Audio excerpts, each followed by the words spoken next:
UP के हर नागरिक पर है 26,000 का कर्जा। सच्चाई उड़ा देगी आपका चैन करार। आपने भले ही किसी से उधार नहीं लिया, लेकिन फिर भी आपके ऊपर है कर्जा। सवाल कैसे? जब से कर्ज के बारे में हुआ है खुलासा, सब हो रहे हैं परेशान, लेकिन नहीं मिल रही सही जानकारी।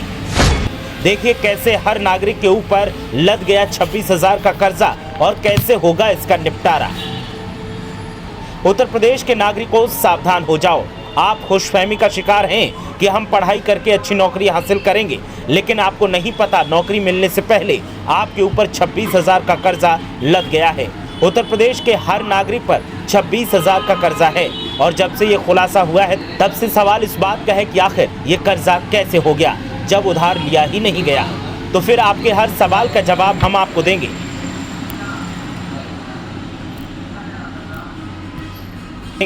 बस आप हमारे साथ खबर के अंत तक बने रहिए। दरअसल ये कर्ज सरकारी है, जो सरकारों की नाकामी का एक बड़ा उदाहरण है। वैसे अर्थव्यवस्था को गति देने के साथ साथ वित्तीय अनुशासन का पालन करना राज्य सरकार के लिए बड़ी चुनौती है।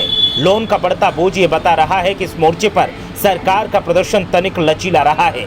वित्तीय वर्ष 2017-18 में राज्य सरकार की कुल ऋणग्रस्तता 4.45 लाख करोड़ रुपए थी, जो साल 2020-21 तक करीब 5.65 लाख करोड़ रुपए हो गई। ऋण के सापेक्ष प्रति व्यक्ति कर्ज की बात की जाए तो इस अवधि के दौरान ये कर्ज 18,476 रुपए से बढ़कर करीब 26,000 रुपए तक पहुंच गया है। सीधे शब्दों में समझे तो राज्य के हर नागरिक के ऊपर करीब 26,000 रुपए का कर्ज है और इसकी वजह है सरकार, जिसने प्रदेश पर साल दर साल कर्जा लादकर बेरोजगारों को कर्ज तले दबा दिया है।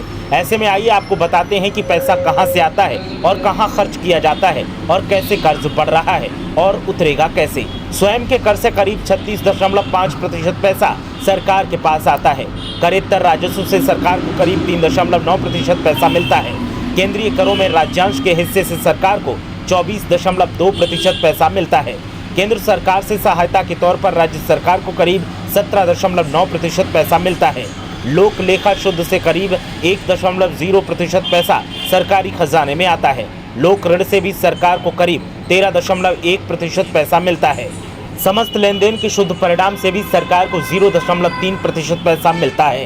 कर्ज एवं अग्रिम वसूली से करीब 0.4% पैसा मिलता है। अब बात करते हैं कि पैसा खर्च कहाँ होता है, तो पूंजीगत परिव्यय पर करीब 20.5% पैसा खर्च होता है। सरकारी वेतन पर सरकार का 13.1% पैसा खर्च होता है। वेतन सहायता प्राप्त संस्थाओं पर करीब 12.2% पैसा खर्च होता है।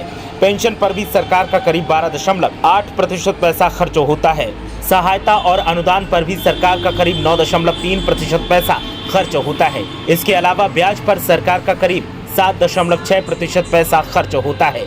अन्य राजस्व व्यय पर भी सरकार का करीब 13.5% पैसा खर्च होता है। साथ ही सब्सिडी पर भी सरकार का करीब 3.8% पैसा खर्च होता है।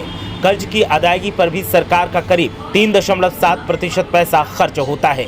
स्थानीय निकायों के समुन्नदेशन पर भी सरकार का करीब 3.0% पैसा खर्च होता है। कर्ज एवं अग्रिम खर्चों पर भी सरकार का करीब 0.5% पैसा खर्च होता है। सरकार ने कर्जा लिया और कर्जे की रकम को खर्च करना शुरू कर दिया, लेकिन कर्जा उतरेगा कैसे, इस पर आज तक ध्यान नहीं दिया। यही वजह है कि नौजवान, बच्चे और बूढ़े सब 26,000 रुपए के कर्ज से दबे हुए हैं और इस पर सरकार का अभी तक कोई ध्यान नहीं है। जब से इसका खुलासा हुआ है तब से प्रदेश में सनसनी का माहौल है। ब्यूरो रिपोर्ट, मीडिया हलचल।